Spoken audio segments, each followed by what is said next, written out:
오늘 저희들에게 주신 하나님의 말씀 시편 73편 25절에서 28절의 말씀 의지하고 하나님을 가까이함이 내게 복이라, 이런 제목의 말씀을 전합니다.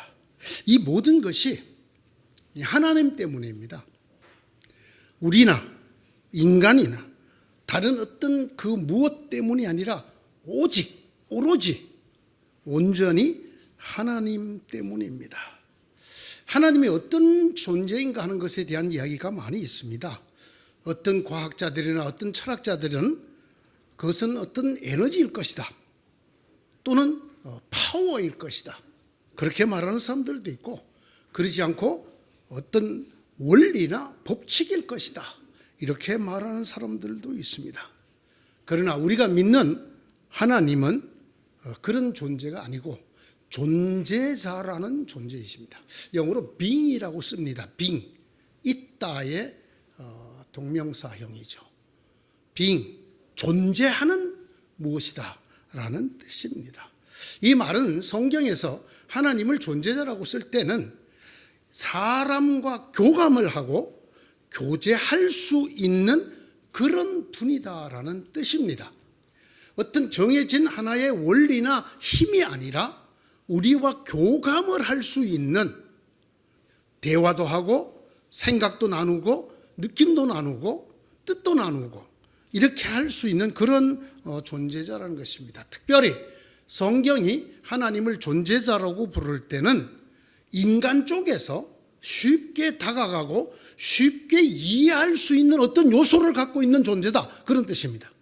그것을 인간을 닮았다고 해서 인격성이라고 말합니다. 사람에게 인격이 있는 것처럼 하나님에게도 그런 우리의 인격과 교감하고 교제할 수 있는 어떤 요소가 있어서 우리가 그 하나님과 교제하고 그 하나님과 교감할 수 있는 그런 존재자라는 것입니다. 이거 대단히 철학적인 용어, 어려운 얘기입니다만은 성경은 훨씬 쉽게 설명합니다. 성경은 살아계신 하나님이다, 이렇게 표현을 합니다. 어떤 무생물, 원리 이런 것이 아니라 살아계신 하나님이다라는 것입니다. 시편 42편 2절이죠. 내 영혼이 하나님 곧 살아계신 하나님을 갈망하니 내가 언제 하나님께로 나아가 그 얼굴을 배울 수 있을까? 우리가 찾는 하나님은 살아계시는 하나님이라, 존재자이시다라는 뜻입니다. 내 영혼이 주님의 궁전뜰을 그리워하고 사모합니다. 내 마음도 이 몸도 살아계신 하나님께 기쁨의 노래를 부릅니다. 시편 84편 2절의 말씀이죠. 심지어는 하나님을 모르는, 하나님을 믿지 않는 바벨로니아의 다리오 왕까지도 살아계신 하나님이라는 용어를 씁니다. 다니엘이 자기를 해치려는 사람들의 음모에 빠져서 그 어려움 가운데서도 예루살렘을 향하여 문을 열어놓고 하루에 기도하기를 쉬지 않아서 들켰습니다. 그렇게 하는 자가 있으면 사자굴에 던져놓기로 했습니다. 그래서 결국 다니엘이 사자굴에 던져지게 되었습니다. 이튿날 동이 틀 때에 다리오 왕이 일어나서 그 길로 곧 사자굴로 갔습니다. 그 굴 가까이 이르러서 왕은 슬픈 목소리로 외치며 다니엘에게 말하였다고 성경이 기록합니다.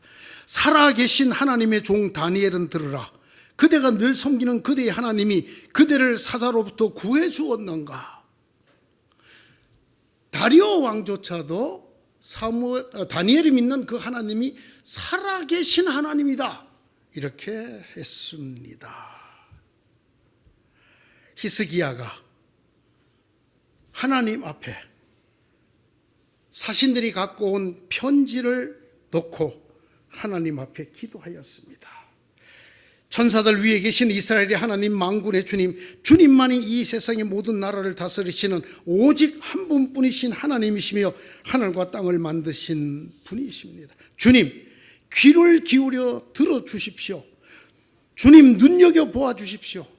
살아계신 하나님을 모욕하는 말을 전한 저 산헤립의 망언을 잊지 마십시오. 히스기야는 하나님을 살아계신 하나님이라고. 여러분, 살아계신 하나님이라는 말은 성경에 많이 나옵니다. 제가 이걸 아주 대표적으로 몇 군데를 골랐을 뿐이고, 특별히 구약 성경에는 살아계신 하나님이라는 얘기가 굉장히 많이 나옵니다. 그 중에 저는 제일이 이것이라고 생각합니다. 성경의 결론입니다. 시편 18편 46절의 말씀입니다. 아예 이렇게 선언합니다. 주님은 살아계신다. 나의 반석이신 주님을 찬양하여라. 나를 구원하신 하나님을 높여라. 이것이 성경의 결론이고 선언입니다. 하나님은 살아계신다. 바로 이 하나님 때문에 하나님을 가까이 하는 것이 내게 복이 된다는 것입니다. 이 하나님 때문에 누구든지 하나님을 가까이 하는 자가 복을 받는다라는 것입니다. 살아계신 하나님이라는 우리의 하나님은 피조물인 인간과 인격적인 관계를 가지시는 하나님이라는 뜻입니다. 여러분과 관계가 소원할 수도 있고 친밀할 수도 있고, 즉 어떤 형태로든지 여러분과 관계를 맺을 수 있는 존재라는 것입니다.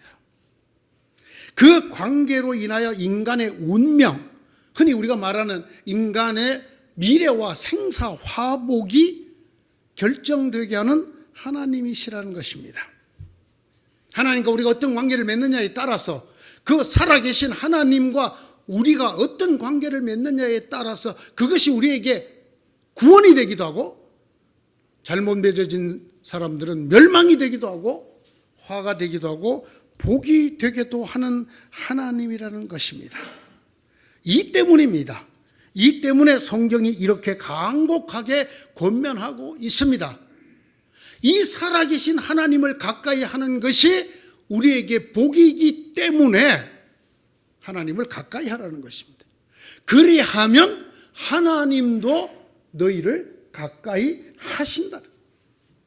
제가 2주에 걸쳐서 이 말씀을 드리는데요, 여러분 꼭 기억하셔야 됩니다. 하나님을 가까이 안 해놓고 하나님이 내게 가까이 하기를 바라는 사람들이 너무 많다는 거예요. 그건 여러분 하나님이 아니에요. 그분은 하나님이 아니라 여러분의 종이에요.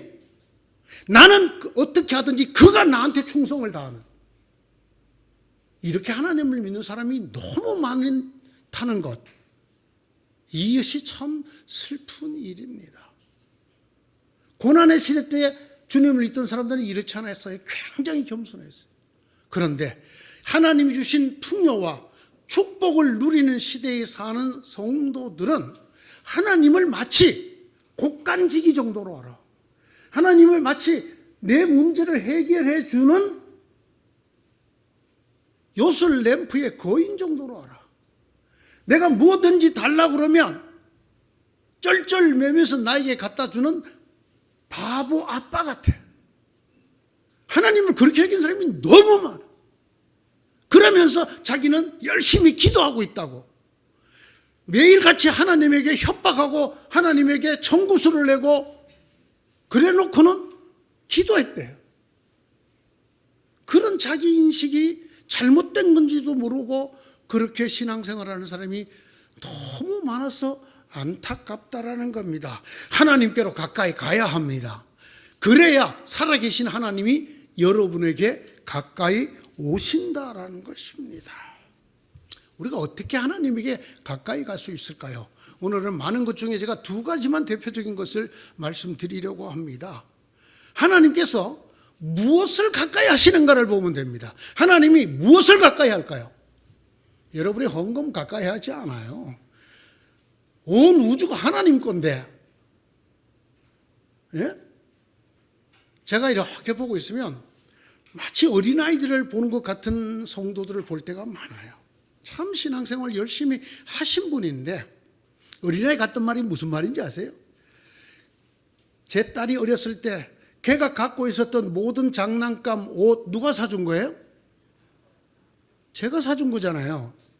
지 엄마가 사준 거잖아요. 걔가 지금 맛있게 먹고 있는 과자 누가 사준 거예요?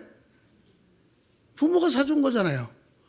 그거 한 개 엄마도 먹어 주면서 오만 생색을 다 내는 거예요. 아니 저희 딸이 그랬다는 게 아니고 여러분 그 아이들을 보세요. 여러분 손주들 내가 방금 줬어. 그리고 할머니 하나 줄래? 안 줘. 그러다가 어떻게 하나 주면 아주 생색을 있는 대로 내. 그게 누구 거야 볼래? 내 거잖아. 제가 지금 무슨 얘기하는지 아시겠어요? 하나님 앞에 헌금하면서 생색을 겁나 내. 누구한테? 하나님한테. 하나님 나 자꾸 그러면 헌금 안 한다. 마음대로 해라. 교회가 가난하지 하나님이 가난하지 않습니다, 여러분. 하나님 거잖아요, 다. 예? 거기 하나님 가까이 하지 않아요. 내가 헌금을 많이 하면 하나님이 내게 가까이 하리라. 성경은 그렇게 말하지 않습니다. 성경이 말하는 첫 번째는 기도입니다. 아주 놀라운 하나님의 말씀인데 필기고 있으면 적어 놓으시기 바랍니다. 신명기 4장 7절입니다. 우리가 기도해야 되는 이유 중에 저는 이것보다 더 좋은 이유를 찾지 못했어요. 신명기 4장 7절. 지금 꼭 안 찾아보셔도 적어 놓으면 그거 틀림없이 있어요. 제 성경책에도 그게 있기 때문에 여러분 성경책에도 신명기 4장 7절에 있을 것입니다. 이렇습니다.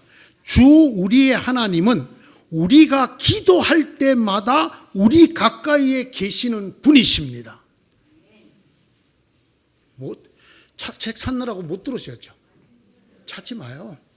그냥 듣고 있어요. 주 우리의 하나님, 우리의 아도나이가 되시는 야훼 엘로힘은 우리가 기도할 때마다 우리 가까이에 계십니다. 이 말을 살짝 비틀어 보면 어때요? 이거? 우리가 기도 안 하면 더 가까이 오실까요? 멀리 계실까요? 멀리 계시는 거죠. 하나님을 가까이 하고 싶다. 어떻게? 기도하시면 됩니다. 성경이 말했잖아요. 기도할 때마다 우리 가까이 오신다. 그러면 하루에 기도 한 번 하는 사람하고 하루에 기도 5번 하는 사람하고 누가 하나님을 더 자주 볼 수 있어요? 누가 더 하나님을 가까이 볼 수 있어요? 이거는 아니 목사님 저희를 뭐 어린애로 하세요? 그런 것까지 다 물어봐요. 알면서 왜 안 하냐고. 알면서 하나님을 가까이 하는 것이 내게 복이라. 그래서 내가 하나님을 가까이 한 적 하나님이 내게 가까이 오신다. 이게 안 하면 해놓고도 그 가까이 하는 길이 뭐냐? 기도다. 뭐 기도는 안 해. 근데 어떻게 가까이 갈 거야? 아니 하나님이 계시는 곳이 주소가 딱 있으면 우리가 아침 저녁으로도 가보지. 그죠? 그렇게 생각하는 분들이 많아요. 이 예배당은 주님께서 자신의 이름을 두신 곳이 틀림없습니다. 거룩한 곳입니다. 그러나 여기 오셔야 하나님을 만날 수 있는 것이 절대로 아닙니다. 이 세상에 하나님이 아니 계신 곳이 있나요, 없나요? 없잖아요. 그런데 이렇게 말합니다. 내가 주님 뵈러 교회를 갑니다. 그럼 지금까지는 주님하고 떨어져 살다가 주님 뵈러 옵니까? 그리고 주일날 갈 때는 또 교회 문을 잠가. 주님 교회 계십시오. 내가 다음에 또 올게. 그렇습니까? 아마 떨어져 사는 부모를 일주일에 한 번씩 찾아보는 자식은 효자 소리를 들을 것입니다. 그렇죠? 하나님께서 우리가 시도 때도 없이 하나님 곁에 갈 수 있는 선물을 주셨어요. 그게 기도란 말입니다. 내가 아버지의 이름을 부르고 우리 주님 예수 그리스도의 이름으로 아랠 때, 구할 때, 간청할 때, 말씀드릴 때마다 하나님이 우리 가까이에 오신다고 신명기 4장 7절의 말씀이에요. 저는 여기에서 기독교 기도의 신비를 봐요. 다른 종교도 기도가 다 있어요, 여러분. 기도 없는 종교는 없습니다. 왜냐하면 기도란 어떤 절대자에게 내 소원을 비는 행위이기 때문에 그거 없는 종교는 없어요. 다 있어요. 예? 부처한테 빌든, 심지어는 뭐 큰 나무 앞에 가서 빌든, 예? 풍랑치는 바다에서 자기가 생각하는 어떤 절대자에게 가서 자기들의 소원을 아뢰고 사정을 아뢰고 구하는 것을 기도라고 합니다. 그런데 보세요. 주 우리의 하나님은 우리가 기도할 때마다 우리 가까이 계시는 분입니다. 이와 같은 하나님, 기도할 때마다 우리 가까이에 오시는 하나님, 이런 하나님을 모신 민족이 어디에 또 있습니까? 이런 하나님은 없다는 거예요. 예? 다 우리가 찾아갑니다. 제가 어렸을 때 저희 할머니한테 들은 얘기예요. 부처의 은혜를 받기가 얼마나 어려운가를 이렇게 설명하시더라고요. 버선발이 닳도록 절을 해야 부처가 한번 돌아볼까 말까다. 버선발이 너무 절을 많이 해서 이 버선이 다 해질 때까지 절을 해야 부처가 한번 돌아볼까 말까. 그만큼 정성을 들여야 부처님의 은공을 받을 수 있다라는 뜻이에요. 그렇지 않아요. 우리는 그렇지 않아요. 우리가 기도하면 하나님이 오십니다. 우리 곁에 맨날 저한테 묻는 분들이 계시잖아요. 왜 하나님이 이렇게 해결 안 해주시고, 하나님이 왜 은혜를 안 주시고. 오시면 해결되죠. 오시면 해결돼요, 여러분 곁에. 그런데 오시는 길이 뭐라고요? 성경 말씀입니다. 신명기 4장 7절. 주 우리의 하나님은 우리가 기도할 때마다 우리 가까이에 오십니다. 이보다 더 쉬운 길이 어디 있어요? 예? 버선이 다 헤어지도록 저를 찾아가서 부처 앞에 빌고 불공 안 드려도 돼요. 백일 기도 안 하셔도 됩니다. 평생 새벽 금식 기도 안 하셔도 됩니다. 왜 하세요? 그거 다 이방 종교가 가르치는 것들이에요. 그거 기독교가 가르치는 거 아니에요. 성경이 가르치는 게 아니라고요. 나는 이날 이 평생 예수 믿은 다음에 새벽 제단을 안 쌓아본 적이 없어요. 새벽 제단이 뭐예요? 여기 누가 제사 지리러 옵니까? 새벽 기도지 무슨 새벽 제단이에요. 제단은 제물을 갖다가 제사 드리는 곳을 제단이라고 하는데, 아니 새벽마다 교회에서 무슨 짐승 잡아갖고 제사 드려요? 이거 기독교 아니거든요. 그런데 우리는 그것을 성경이 말하는 신앙이라고 생각하고 그것을 하고 혼자 스스로 뿌듯해. 그게 다 꽝이에요. 언제 어디서든지 할 수 있어요. 우리의 기도는 부처님 앞에 가서만 빌 수 있는 거 아니에요. 하나님이 이름을 두신 예배당 앞에서만 기도할 수 있는 거 아니에요. 언제 어디서나 우리 주님 예수 그리스도 이름으로 여러분의 아바 아버지를 불러 여러분의 사정을 아뢰고 여러분의 소원을 구하고 여러분의 쓸 것과 모든 어려움을 해결해 주십사고 구할 수 있어요. 그러면 하나님이 여러분을 찾아가신다고요. 하나님이 여러분에게 함께 하신다고요. 이게 오늘 성경이 가르치는 말씀이잖아요. 하나님께서 우리가 기도할 때마다 우리 가까이에 계시는 분이시다. 이것이 오늘 여러분이 가슴에 새기는 두 번째 말씀이 되기를 바라요. 그러니까 분명합니다. 기도 자주 안 하는 사람, 왜 요즘 기도 잘 안 하세요? 우리가 아이고 교회 갈 시간이 없어. 다시 말씀드립니다. 기도는 교회 와서만 하는 게 아니에요. 불공은 절에 가서 부처 앞에서 해야 되지만 하나님께 드리는 기도는 아니에요. 빨래하면서도 할 수 있고 목욕탕에서 때 밀면서도 할 수 있고 다 할 수 있어요. 예? 제가 제일 큰 은혜를 받았던, 예수 처음 영접하고 신앙생활하면서 은혜를 받았던 고등학교 2학년 때 저희 기도의 주 장소는 화장실이었어요.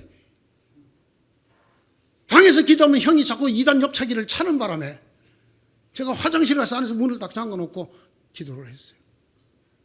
그 기도를 하나님이 얼마나 잘 들어요. 예? 두 번째 기도 시간, 가방을 들고 학교를 한 15분 걸어서 갔는데 가는 길에 눈 뜨고 계속 기도하는 거예요. 예? 신호등에 걸려 서 있으면 입으로 내던 소리도 안 내. 누가 또 보면 혼자 중얼중얼하면 미쳤다 그럴까 봐. 그렇게 기도했어요. 지금도 똑같아요. 밥을 먹다가도, 자전거를 타다가도, 자다가 누웠어도, 일어났어도 기도합니다. 기도할 수 있어요. 그렇게 하라고 예수 그리스도께서 우리에게 기도를 선물해 주셨어요. 주 우리의 하나님은 우리가 기도할 때마다 우리 가까이에 계시는 분이십니다. 기도로 하나님께 가까이 가는 여러분 되시기 바랍니다. 그리하면 하나님이 여러분에게로 가까이 오십니다. 가까이 오시면 들으시고 응답하십니다. 뭐 듣는 건 듣는 거고, 또 목사님 말씀하는 중간에 분위기상 아멘 해야 될 것 같아서 아멘을 했지만 그래도 기도는 나는 안 해. 할 수 없어요. 저의 임무는 전하는 데까지 있거든요. 저의 임무는 전하는 데까지 있어요. 목사는 말씀 선포자예요. 저는 오늘 선포를 했습니다. 하나님을 가까이 하라. 그리하면 하나님이 여러분을 가까이 할 것이다. 어떻게 가까이 하느냐? 첫째, 우리가 기도할 때마다 하나님이 우리 가까이에 계신다. 꼭 자주 수시로 어디서나 기도하여 어디서나 수시로 자주 하나님 가까이 있는 여러분 되시기를 축원합니다. 두 번째, 아주 놀라운 게 성경에 또 우리에게 선물로 주어져 있어요. 기도할 때마다 가까이 오시는 하나님은 둘째, 또한 우리 찬송 속에 아예 눌러 앉아 계십니다. 가까이 오시는 게 아니라 아예 오셔서 눌러 앉아 계셔. 찬송 속에 거하신다는 이 거하신다는 단어의 첫 번째 뜻이 앉아 있다라는 뜻이. 그거 와서 그냥 앉아 계셔. 두 번째가 거주하다. 거주지, 여러분의 거주지가 어디죠? 거주지란 말 아시죠? 네. 하나님의 거주지가 어딜까요? 교회가 아니라니까. 하나님의 거주지가 교회면 교회 바깥에는 하나님이 안 계셔버리잖아. 찬송이라고요. 찬송. 이스라엘의 찬송 중에 거주하시는 하나님은 거룩하십니다. 이게 유명한 시편 22편 3절의 말씀이잖아요. 이스라엘의 찬송 속에 앉아 계시는, 좌정하시는, 이스라엘의 찬송 속에 아예 주민등록증을 옮겨갖고 거주하고 계시는 그 하나님이 거룩한 우리의 하나님이란 말이에요. 제가 이 시편 22편을 공부하다가 아주 기막힌 걸 발견했어요. 예수 그리스도를 발견했어요. 그게 무슨 얘기인가 하면 우리가 살면서 정말 너무나 간절한데, 너무나 어렵고 너무나 아픈데 아무리 간절히 울부짖어도 우리의 간구를 듣지조차 않으시는 것 같을 때가 있습니다. 저에게도 한 6년간 그런 기간이 있었습니다. 하나님 말씀에 순종하여 일본에 선교사로 갔는데 그때부터 6년간 어떤 기도를 드려도 하나님이 응답하지 않아요. 아니, 하나님이 계시는 것 같은 기미조차 보이지 않아. 그게 자그마치 6년이더라고요. 참 속된 말로 환장하겠다. 왜? 믿음의 회의가 들기 시작해요. 그러면 이전에 내가 부를 때마다 응답해 주시고 부를 때마다 대답해 주시던 그 하나님은 나 혼자 착각이었나? 이렇게 두드려도 아무 반응도 없고 느낌도 없고 아무런 낌새도 없는데 나는 그동안 허공중이 되고 나 혼자 착각에 빠져서 하나님이 내 기도를 들으셨다, 응해 주셨다, 이렇게 착각을 했나? 이것이 저를 괴롭혀요. 이것이 몰려들면서 저의 믿음을 막 흔들어 놨습니다. 그럴 때가 있더라고요. 온종일 불러도 대답하지 않고 밤새워 금식을 하면서 기도를 하지만, 아니 뭐 허공에다 대고 하는 것도 그보다는 힘이 안 빠질 거예요. 너무너무 힘이 들어요. 차라리 하나님이 나무래시고 꾸짖고 그러시면 차라리 낫겠어요. 여러분, 권투할 때 제일 힘이 빠지는 게 뭔지 아십니까? 미스볼로우라고 하는 것입니다. 내가 쳤는데 아무것도 건드리지 못하고 허공을 치고 나갈 때 내 힘이 제일 많이 빠져요. 상대에게 맞거나 상대가 주먹을 뻗어서 내가 그걸 되받아침을 당하거나 그럴 때보다 미스볼로우, 헛손질할 때가 제일 힘듭니다. 기도도 똑같더라고요. 하나님이 나무래시고 꾸짖으시고 그러실 때보다 아무런 흔적도 낌새도 없어. 환장. 예? 여러분, 그럴 때 어떡합니까? 그럴 때 어떻게 해요? 예수님은 이렇게 하셨더라고요. 나의 하나님, 나의 하나님, 어찌하여 나를 버리십니까? 엘리, 엘리, 라마 사박타니. 오죽하면 예수님이 이렇게 외치셨습니까? 예? 성경에 그렇게 기록돼요. 예수께서 크게 소리쳐 나의 하나님, 나의 하나님, 어찌하여 나를 버리셨습니까? 하나님으로부터 버림받은 신앙 마음을, 상태를 고백하게 되더라고요. 이게 어디 나오는지 아세요? 이게 시편 22편에 나오는 겁니다. 예수님께서 그 십자가 위에서 시편 22편 1절을 인용하여 하나님께 외쳤어요. 나의 하나님, 나의 하나님, 어찌하여 나를 버리십니까? 예수님께서 땀이 핏방울처럼 되도록 힘을 쓰고 애를 쓰며 기도를 3번이나 했습니다. 겟세마네 동산에서. 아버지여, 할 수만 있으면 이것이 내게서 지나가게 해주십시오. 그때 뭐라고요? 아버지께는 모든 것이 가능합니다. 그러니까 할 수만 있으면이라는 뜻이 뭐냐면 아버지 마음만 있으면이라는 뜻이에요. 할 수 없어서 못 해주는 게 아니잖아요. 이렇게 3번 정말 땀이 모세혈관이 다 터져갖고 피에 섞여서 나오도록 기도하셨어요.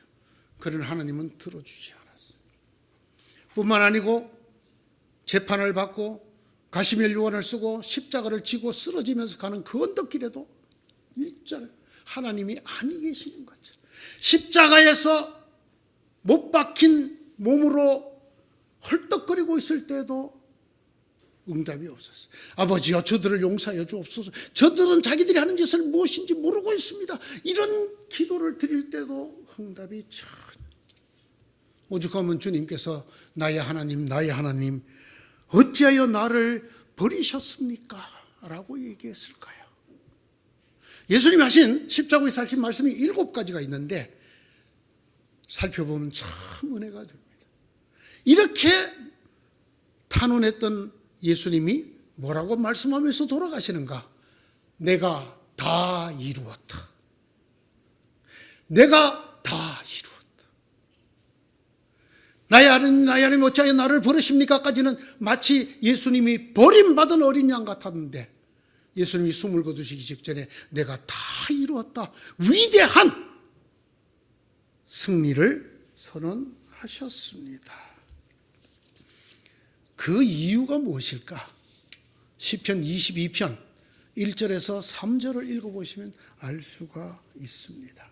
예수님의 승리는 기도의 승리가 아니라 찬양의 승리였습니다. 찬양 중에도 순종으로 드린 찬양, 아버지의 뜻이었기 때문에 내 뜻대로 마시고 아버지의 뜻대로, 그 예수님이 하나님의 뜻을 따르느라고 죽으셨어요. 죽을 수 없는 하나님의 아들, 우리 구세주 예수님이 그 간악한 인간들 손에, 구원하러 온 그 인간들 손에 죽으셨습니다. 그렇게까지 순종, 죽기까지. 이걸 성경은 순종의 찬양이라고 합니다. 그리고 이것을 침묵의 찬양이라고 합니다. 그래서 시편 22편을 인용하신 거예요. 나의 하나님 나의 하나님 어찌하여 나를 버리시나이까. 그러나 곧 3절에서 이스라엘의 찬송 속에 거하는 하나님, 하나님은 거룩하십니다. 예수께서 순종으로 하나님께 드리는 찬양을 이루어냈을 때 하나님이 그곳에 함께 하시는 것을 보게 되었습니다. 이스라엘의 찬송 속에 거하시는 주여, 주는 거룩하시니다. 거하시다, 야삽, 앉아있다, 머무르다, 살다, 거주하다, 이런 단어입니다. 사랑하는 성도 여러분, 하나님을 가까이 하면 하나님 여러분을 가까이 하시는데 그 왔다 갔다 하실 필요 없고 아예 여러분 속에 하나님이 거주지를 옮겨서 눌러 살 수 있는 길을 성경이 말씀하고 있어요. 그게 뭐라고요? 예? 아시죠? 아시는데 안 하시는 거잖아요. 그죠? 우리 교인들, 특히 저희 교회 같은 교인들을 만나보니까 찬양하는 이유를 두 가지를 꼽더라고요. 첫째, 너무 늙어서 노래 부르기가 너무 힘들어. 두 번째, 요즘 찬양은 곡이 너무 어려워. 네? 신 목사님, 어렵대, 곡이. 제가 언젠가 설교를 했을 것 같은데 찬양은 노래로만 하는 것이 아니다라고 제가 말씀드렸는데요. 찬송가 펴놓고 가사를 읽기만 하셔도 돼요. 본래 찬양이란 노래라는 뜻이 아닙니다, 여러분. 하나님을 자랑하고 하나님을 드러내고 하나님을 알리는 행위 전체를 말해요. 그러므로 찬양은 춤도 될 수가 있고 시가 될 수도 있고 그리고 읊조리는 것, 중얼중얼 읊조리는 것도 될 수가 얼마든지 있고 앞에 말씀드린 것처럼 침묵으로 순종하는 것도 될 수 있습니다. 그런데 우리는 꼭 찬송가, 노래가 붙은 찬양을 하지 않으면 하나님을 찬양하지 않아요. 하나님 우리에게 말씀합니다. 당신의 백성, 당신의 자녀인 이스라엘의 찬송 속에 머무르고 살고 거주하시는 하나님, 그분이 거룩하신 우리의 아버지십니다. 여러분 아십니까? 왜 이런지? 왜 하나님이 찬송 속에 거하시는지 아십니까? 이사야 43장 21절을 겸하여 읽으셔야 됩니다. 이 백성은 내가 나를 위하여 지었나니 나의 찬송을 부르게 하려 함이라. 이 백성은 하나님이 만드셨다는 겁니다. 내가 나를 위해서 만들었다. 그 나를 위해 만든 게 뭐냐? 나의 찬송을 부르게 하려 함이라. 그러니까 거꾸로 한번 얘기해 보시죠. 하나님이 부른 하나님의 아들, 딸들이 찬송 안 하면 그건 하나님이 만드신 뜻대로 안 사는 거지. 하나님이 나를 만들었거나 말았거나 나는 찬송 안 해. 이 백성은 내가 나를 위하여 지었나니. 이 말 부인하신 분 계십니까? 하나님이 여러분을 지었다는 걸 부인하신 분 계십니까? 저는 그리스도인 중에는 아무도 없을 거라고 합니다. 근데 문제가 뭐예요? 그 다음이에요. 그 다음. 왜 지었느냐에 대해서 아멘이 안 나와. 이 백성은 내가 나를 위하여 지었나니 그 다음에 뭐예요? 나의 찬송을 부르게 하려 합니다. 앞부분 하나님이 나를 지었다는 아멘. 나의 찬송을 부르게 하기라는 노멘. 찬송 안 해. 좀 기분 좋으면 해. 기분 안 좋으면 안 해. 예배 시간에 찬송할 때도 똑같아. 조금 전에 그 선곡한 찬송은 마음에 별로 안 든다 이거야.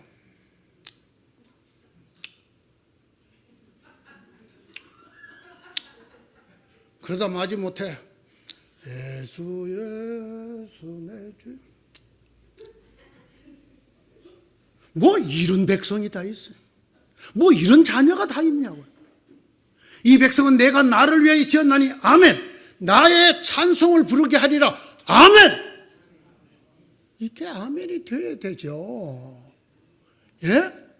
하나님의 은혜 받는 법, 하나님이 거주지를 옮겨서 내 속에 살게 하는 거, 딴 거 아니에요. 여러분 계속 찬송하세요. 아, 노래 부를 힘이 없다고? 이거 읽을 힘 없나요? 아, 그 잘 안 보인다고? 큰 글자 찬송가라는 게 또 나와 있어요. 글자가 주먹만 해. 장님 애꾸도 다 볼 수 있어요. 이걸 펴놓고 읽어요, 그요. 예? 귀하신 주여 날 붙도사 주께로 날마다 더 가까이 저 하늘나라 나 올라가 구주의 품 안에 늘 안기어 영생의 복 받기 원합니다. 아멘. 이게 찬송이지 뭡니까? 하나님을 알리고 하나님을 높이고 하나님을 드러내는 일. 복 받기는 좋아하는데 복 받는 걸 가르쳐주면 그건 또 안 따라해. 어쩌자는 것입니까? 아, 여러분 말고 그런 사람들이 저희 다른 교회 많다 그러더라고. 예? 제가 오늘 두 가지를 얘기합니다. 예? 기도하십시오, 제발 좀. 예? 아니 여러분, 우리나라 사람이 세계에서 전화기 제일 많이 쓰는 나라예요. 초등학생들도 전화기가 다 있어요, 없어요? 아, 다 있어. 야, 제가 길거리 가면서 보면 보든지 하든지 둘 중에 하나야. 저처럼 그냥 전화기를 가방에 넣고 걷는 사람은 없어, 거의. 예? 굉장히 우리나라 사람들은 누군가와 대화하기를 굉장히 좋아하는 사람입니다. 호모 텔레포니쿠스, 전화질하는 인간. 한국 사람이 전화기 보급률도 제일 높고 심지어 2개씩 갖고 계신 분도 계시잖아요. 예? 부인님 거, 다른 부인님 거. 제가 전에 말씀드렸죠. 지하철에서 전화기를 시원히 떠들다가 나 다음 역에서 내리는데 내려서 봐. 아, 금방 만날 걸 그 전화기를 붙들. 그런데 하나님하고는 안 해. 하나님하고는 안 한단 말이에요. 지하철에 앉아서 기도 좀 하세요. 눈 뜨고 또 됩니다. 예? 잠옷바람에 어떻게 기도를 해? 그래도 차려입고 교회가 아니요. 저는 화장실에서 엉덩이 까고 기도했는데요. 하나님은 우리가 기도할 때마다 우리 가까이에 오십니다. 아멘. 아멘. 이 아멘의 뜻이 뭔지 알죠? 나도 그렇게 하겠습니다. 두 번째, 이스라엘의 찬송 중에 하나님이 거하십니다. 하나님이 가까이 오는 게 아니라 아예 거주지를 옮겨서 거기에 살고.